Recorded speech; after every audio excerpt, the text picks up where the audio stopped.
আমাদের বাংলাদেশ থেকে বিশেষ করে অনেক কাফেলার যারা পরিচালনা করে, তারা মাহরাম ছাড়াই নারীদেরকে হজ বা ওমরা পালনের জন্য নিয়ে যান, যেটা নিতান্তই ইসলামী শরীয়তের সাথে বেমানান। আসসালামু আলাইকুম ওয়া রাহমাতুল্লাহি ওয়া বারাকাতুহু।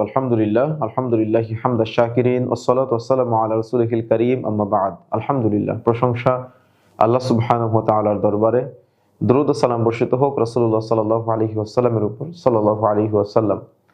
প্রিয় দর্শক, জিলহজ মাস নিকটবর্তী হলে মুসলিমদের হৃদয়ে হজ্জের চিন্তা ভাবনা চলে আসে, আলহামদুলিল্লাহ। তো সর্বসাকুল্যে যখন মানুষ হজের প্রস্তুতি গ্রহণ করে, পুরুষের পাশাপাশি নারীদেরও মনের হৃদয়ের অনেক আশা আকাঙ্ক্ষা থাকে যে আমরা হজ ব্রত পালন করব।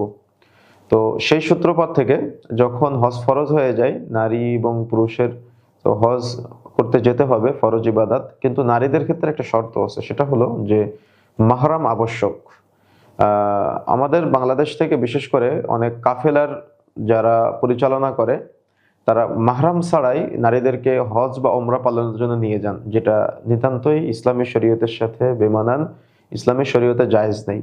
আর আমাদের অনেক বোনেরা আছেন যারা ইসলামকে ভালোবাসেন, ইসলাম প্র্যাকটিস করেন, কিন্তু ভুলবশত আপনারা দেখা যাচ্ছে যে ওমরা বা হজ করতে যাওয়ার সময় মাহরাম ছাড়াই ওমরা বা হজে চলে যাচ্ছেন। এখন মাহরাম ছাড়া ওমরা বা হজে গিয়ে আপনি তো শর্ত লঙ্ঘন করলেন। আপনার নারীর ক্ষেত্রে অবশ্যই মাহরাম শর্ত বাধ্যতামূলক হজ বা ওমরার ক্ষেত্রে। তো আপনি যে হজ পালন করতে যাচ্ছেন বা ওমরা পালন করতে যাচ্ছেন, আপনার সাথে যদি মাহরাম না থাকে তো আপনার ইবাদতটা তো গ্রহণযোগ্য হবে না।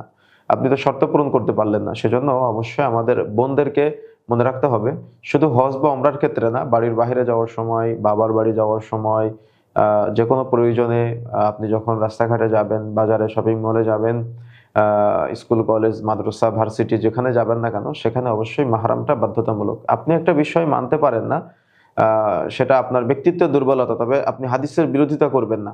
দেখা যাচ্ছে যে এই বিষয়টা ইসলামের একটা বিধান, এই বিধানের অনেক গুরুত্ব আছে। ব্যাপারে আলোচনা করলে অনেক লম্বা আলোচনা করা যাবে যে কেন ইসলাম এই গুরুত্বটা দিয়েছে বা বাধ্যতামূলক করে দিয়েছে। সুতরাং আমাদের দিনী ভাই ও বোন যারা আমাদের আজকে কথাগুলো শুনছেন ইউনাইট টিভির পর্দায়, আপনাদেরকে আমরা নসিহা করব যে আপনারা হজ বা ওমরা পালনের ক্ষেত্রে অবশ্যই মাহরামকে বাধ্যতামূলক হিসেবে সাথে নিয়ে যাবেন। মাহরামের সাথে না ছাড়া আপনারা একা একা হজ বা ওমরা পালন করতে যাবেন না। সেম একইভাবে বাড়ির বাহিরে যেকোনো প্রয়োজন মেটানোর ক্ষেত্রে যখন আপনারা অতিবাহিত হবেন, বাহিরে যাবেন, তখন অবশ্যই মাহরামকে সাথে নিয়ে আপনারা বাড়ির বাহিরে বের হবেন।